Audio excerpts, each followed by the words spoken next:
going over to a friend's house, Johnny Agnew from Funky Junk Farms, and we're going to look at his little Model T.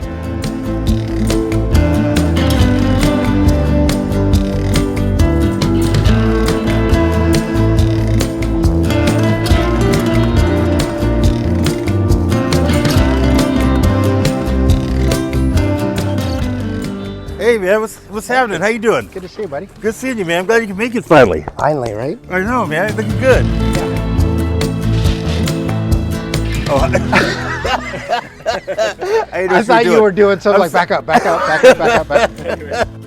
We're at Funky Junk Farms. You know, we actually have two locations. This is our kind of our main place, our home, and then we have a shop that my buddy does all the restorations. My partner is the main. Steven is the main restoration guy. He can rebuild and restore travel trailers. Is basically our main thing. I'm just a kind of a collector, and you know that's it. I don't. Unfortunately, I'm mechanically challenged. Finding stuff, finding parts for things, and then kind of finding somebody to put them all together. My luckiest find in the last 25 years was buying this old fish farm here in Altadena. House was built in 1920, and it was a basket case, pretty much. But we, little by little, my girlfriend and I we have restored it. Now it needs to be restored again. Property is almost too big. It's an acre, but it came with outbuildings, room for all of our stuff. Original outbuildings built in 1920, and then I've got tons of fish ponds. Well, there was actually 60 of them at one time. There's still 24 left that are kind of defunct. Tropical fish. You know, it wasn't your regular fish farm. It was a tropical fish farm. And aquatic plants that they used to service the area here, people with the big bucks. This is a first of its kind toy box that the back end opens up. Oh, right. Nice. And it's pretty like pretty a amazing. Toy hauler, yeah. Like a toy hauler. Oh, that's crazy. And has dual bunk beds. This is a pretty interesting piece. No, you're gonna crack up with this one because it. I have a seat for it and everything. 4-cylinder, but look what they did. It has a Chrysler electronic ignition. It's got an 8-cylinder distributor. Yeah, running 4. It's got 2 transmissions. It's got independent brake for each wheel, for the back wheels. But it's got 2 transmissions. Yeah, this is an old tractor. Is that what it was? Yeah. I think it's an old tractor base work that they just adapted all this stuff to. This is great. And it runs like a son of a gun. Wow. This is my favorite part right here, though. But this, they put this. I mean, that's hilarious. Yeah.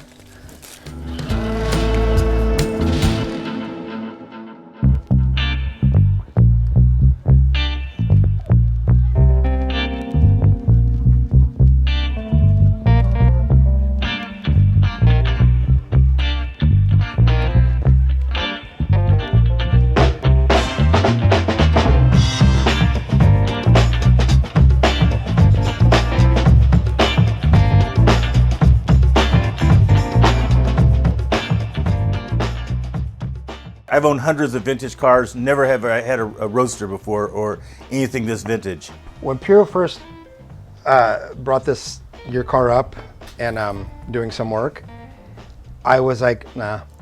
And then I started thinking about it more and more, and Piro and I started talking about it a little bit more. And I like you as a person for a long time now, and I couldn't not. Like, my main goal is to see you driving this thing. Oh man. That would tickle me silly, and I want to do it. Man, so that's why we're here. These guys built it like in 57, 58, 59, and then raced it from like 60 to 63. The guy racing it? The kid was supposedly, this is what I was told. You know, 40 Ford brakes, 36 Ford drive shaft. He made the hitters out of. The mom did the tuck and roll interior. And it's got a Packard 3-speed overdrive transmission. Okay. It's got an Oldsmobile rear end. The motor came out of a 56 Corvette 265. Do we know if this motor runs? No, I haven't had any. I haven't gone there. You know, what I just concentrated on doing was just finding the parts that were missing, like the windshield, and I had to put tires on it. It was missing the air cleaners, and I found the original type air cleaners. But mechanically, I haven't done anything. It came with a bunch of original photos and brochures. Unfortunately, I only have like 3 or 4 photos. But they are in color. My guess, this is him. Yeah. Yeah, I mean, he's standing proudly behind Yep, it, so yep. his hands crossed. And it's exactly the same. I mean, so it's crazy. He was sitting way above the windshield. I put a 1917 Model T body on a 1931 Model A Ford frame and installed a 1955 Chevrolet V8 engine. I also used a 32 Ford grille and front axle and a 51 Oldsmobile rear end. This is when he was trying to get it registered. Yeah, and it's an affidavit for application to register and title a vehicle. Everything's fixable. Yeah. And I've only been surprised 50 times. 51. If I'm being real. Right. But seriously, So, I mean, this is its function, right? So all these old cars, Survivors, early built cars, they used what they had on hand and they Right. used what worked, and we don't do anything different. Except most builders today, we're just copying what they did right, back then. right. What the norm was, you Yeah. know, what most people were doing, for instance. This is just, it is what it is, and we'll look at it.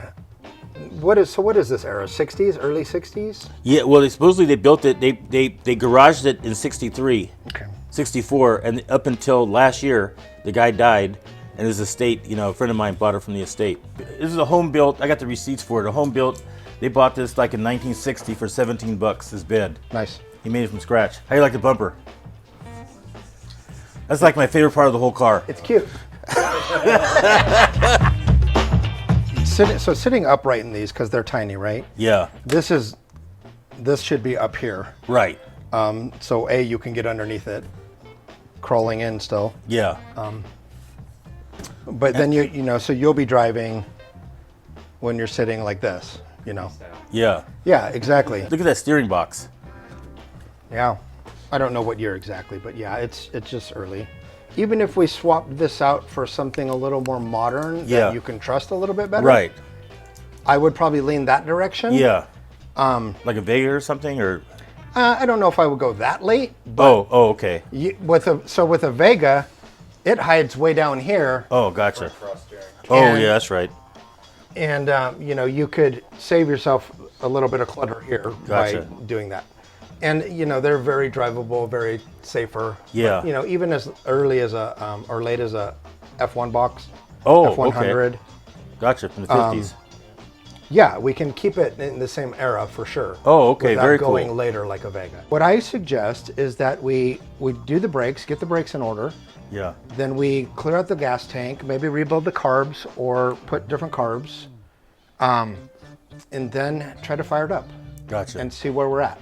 Sounds If good. it can move, we'll know what the transmission's doing once we can get it moving itself. Right. And then, if I'm being real honest, I'd say drive the fucker. you know, know, just- as long as it's safe, and we'll look at all of that. Yeah, Make yeah. sure the taillights work, Right. new battery. I mean, the motor is super clean. It's like it's freshly painted and put in there. And this thing literally was stored for almost 60 years in the garage until I got it. Never was stored outside. You look underneath it, there's no grease buildup or anything on it. It's amazing, actually. It looks like it's fantastic. new. I like keeping things all original and stuff like that, but nothing bugs me more, quite honestly, than this 32 grill. Let's take it off. And so I found a Model T grill, and so I'm hoping I can. I'm not trying to pile on any work, but that was I'm just thinking out loud. Okay, like well- a 24 grill with just a shroud with the the apron on the bottom. Yeah. That's what I'd rather have on here. Okay, but here's the only problem. Yeah. We can do that, but you're probably going to have to get a different radiator. Yeah, oh yeah, no problem. Yeah, okay. Oh yeah, absolutely. And I got Model T headlights too. Look at that. Yeah, that's a spare tire cover. But yeah, they were on here. That might not have been the one. I have 3 of them.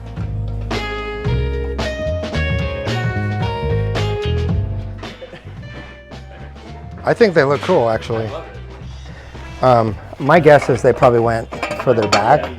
Yeah, like We were this. messing with them. We got it to sit right at one point. Yeah, like We might this. have to chop them down a little bit so they're closer to the tires.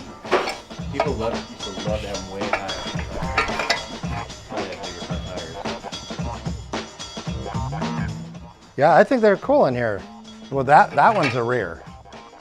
Really? Yeah. Okay, it wasn't. It came, Missing one, weren't you? I was. That's right.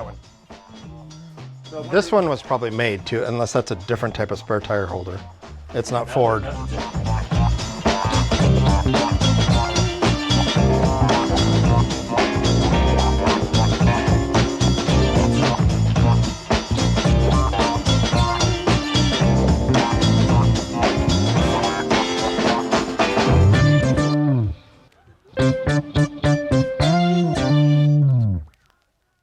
So this is what I want to do. I just had a good look underneath, and you're right. Like, there's no oil down there. There's a little bit of oil in the tranny. Oh, okay.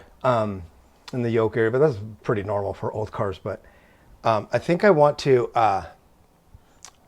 just do gas right now. Gotcha. And forego the brakes. Okay. Let's fire it up.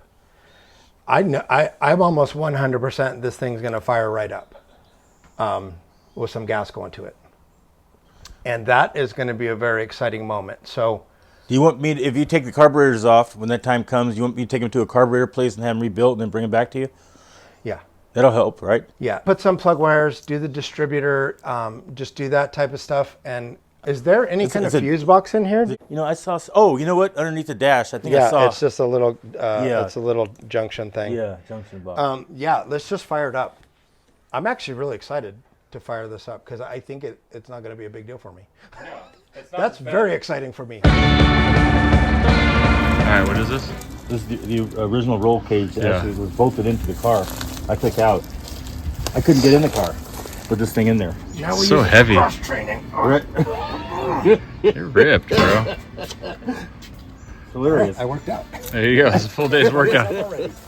Yeah, that's gnarly. All right, talk about this trophy really quick.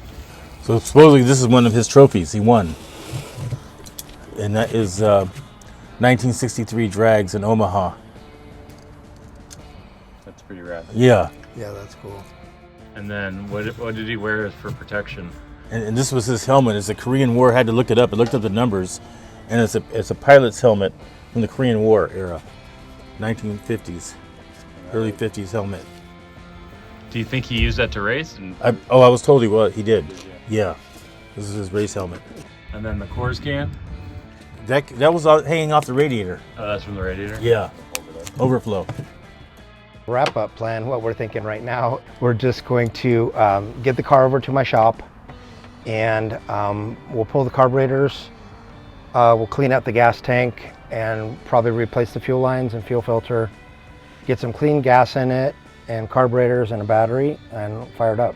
We might have to replace, we'll have to replace the plug wires and distributor cap, all that little stuff. Yeah, so that's the plan, and then we'll go from there. We'll do some brakes after that.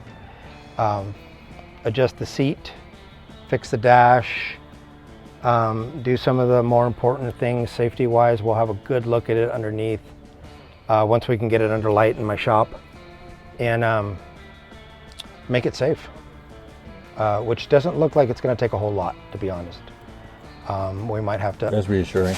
Yeah, we just might have to fix some welds, and we'll look at every little thing to make sure, when this guy was a kid, when he built this car, he could have... He was like 17 or 18 years old at the time. The way he built that roll cage, I would say it's pretty stout, but we're going to have a good look at it anyway. Right. Broken welds and whatnot. Oh, yeah, no doubt. We'll find out.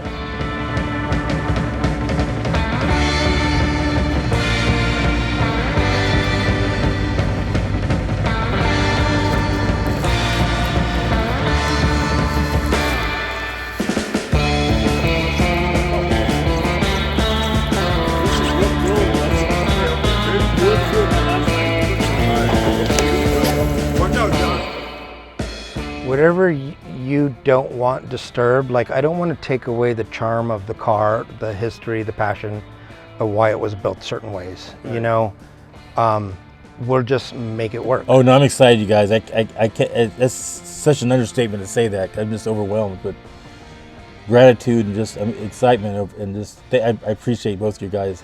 It's like, designing a house and having Frank Lloyd Wright and his buddy come over and work on your house. You guys are masters of this generation of what you guys do. So I really, truly appreciate it. Well, thank you. And I'm way more excited about it now that I got to see it. Oh, cool. It'll be fun. It'll be a fun little project. I knew you would be.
right, it's all loaded in. So we just got the funky tea over here at my shop, Yes. and we're going to get working on it, try to get it started, see what happens. And then we're going to change a handful of things. So we're going to get John back on the road so he's able to drive this thing. It's one of his one of the biggest things he's looking forward to doing as of lately. So stay tuned. We're going to keep plugging away on this, and we'll keep you updated. See you on the next one. See you on the next one. Cut.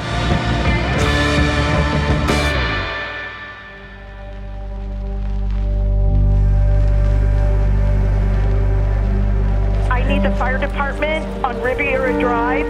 There's houses on fire. There's no anybody here. What is the address, ma'am? 1470. 1470. And I'm here now.